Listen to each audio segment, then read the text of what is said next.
Vamos a ver rápidamente el síndrome de túnel de carpo. El síndrome de túnel de carpo va a ser compresión del nervio mediano en el túnel del carpo. Entonces rápidamente recordemos cómo está compuesto el túnel del carpo. Vamos a poner la mano así. Entonces aquí está el pulgar.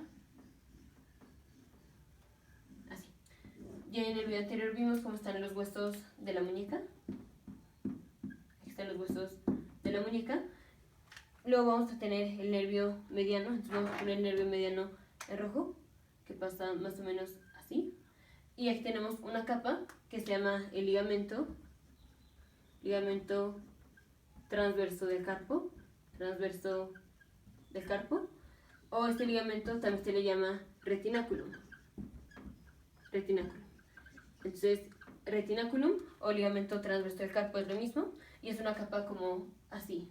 Es un ligamento, entonces vamos a ponerlo en verde. Es un ligamento así.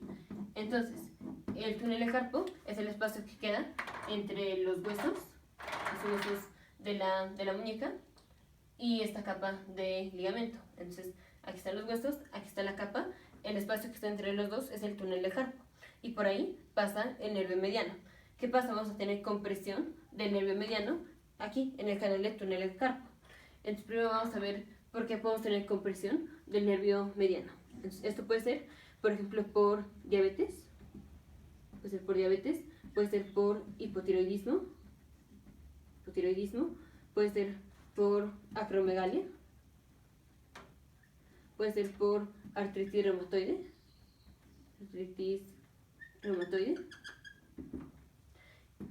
puede ser por el embarazo o digamos asociado al embarazo, o puede ser por amiloide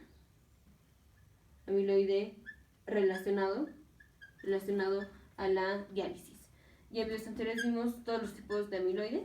Hay un amiloide que está relacionado a la diálisis.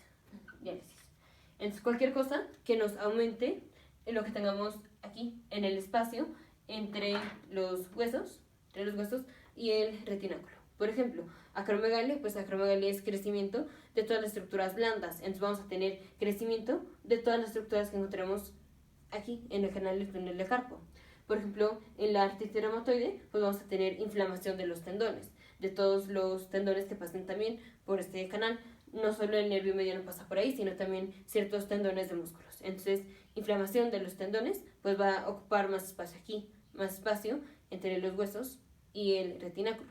Y entonces vamos a tener compresión de las estructuras de aquí. ¿Cuáles son las estructuras de aquí del túnel del carpo? En parte, el nervio mediano.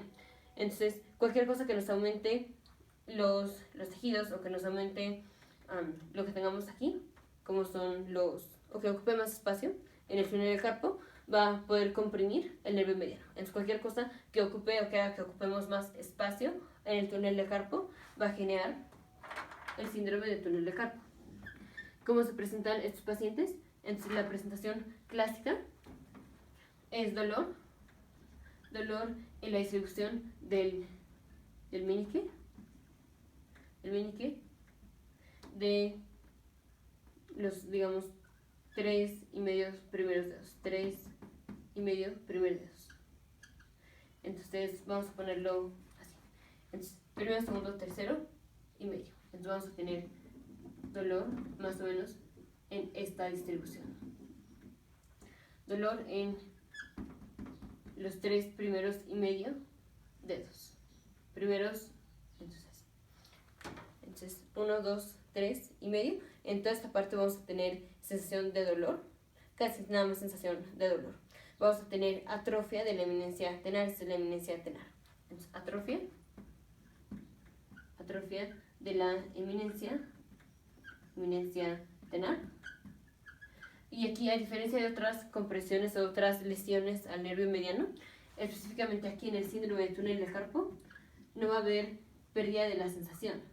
O digamos de la sensibilidad. O sea, por ejemplo, el paciente no va a sentir parestesias. Parestesias es que sienten como si lo estuvieran picando con alfileres. El paciente en este caso no siente parestesias.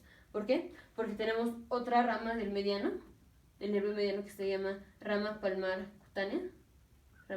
cutánea, y esta rama del mediano, la rama palmar cutánea, no pasa por el canal del túnel de carpo, no pasa por el canal del túnel de carpo. Entonces, aunque tengamos compresión del nervio mediano, la rama palmar cutánea, como no pasa por aquí, sino pasa exterior, pasa como así.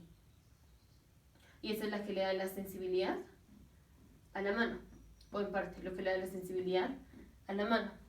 Entonces, como la rama palmar cutánea pasa por afuera del túnel de carpo, el paciente va a tener los síntomas del túnel de carpo, pero en esto no incluye la pérdida de la sensación, porque la rama que da la sensación aquí a la mano pasa por afuera del túnel de carpo. El túnel de carpo es aquí, el nervio pasa, o esta rama pasa aquí. Entonces esta rama no se comprime y el paciente no tiene pérdida de la sensación. Entonces, síndrome de túnel de carpo es compresión del nervio mediano en el túnel de carpo. ¿Cómo se presenta el paciente? Con dolor en esta distribución, dolor en los 3,5 primeros dedos y atrofia de la eminencia tenar, pero no vamos a tener pérdida de la sensibilidad, no hay pérdida de la sensibilidad. ¿Cómo hacemos el diagnóstico? Vamos a tener diagnósticos de sospecha, como es el signo de Tinel y el signo de Fallen. Entonces, el signo de Tinel es, hacemos percusión de aquí de la muñeca, y esto le hace que el paciente le duela en esta misma distribución. Entonces, al hacer percusión así de la muñeca, al paciente le duele en esta distribución. Entonces, signo de Tinel es percusión de la muñeca, y esto genera dolor. En cambio, el signo de Fallen, esto es flexión de la muñeca a 90 grados, entonces esto es flexión. Vamos a tener flexión de la muñeca a 90 grados, aquí hay 90 grados. Y esta posición hace dolor. Entonces vamos a tener dolor igual en esta distribución, los 3,5 dedos, o sea, la parte lateral del cuarto dedo, 3,5 dedos, vamos a tener dolor en esta distribución cuando el paciente ponga la mano en flexión a 90 grados. Entonces, ese es el signo de Fallen. El signo de Fallen es flexión de la muñeca a 90 grados, y esto genera dolor. Entonces, ¿cómo hacemos el diagnóstico? Con el signo de Tinel, que es percusión, o con el signo de Fallen, que es poner la muñeca a 90 grados. Cualquiera de los dos hace dolor en esta distribución, y así es como hacemos el diagnóstico. Específicamente, puede ser que el paciente tenga síndrome de túnel del carpo, ya sea por cualquiera de estas causas, o otra causa clásica es que los pacientes agarran una mala posición.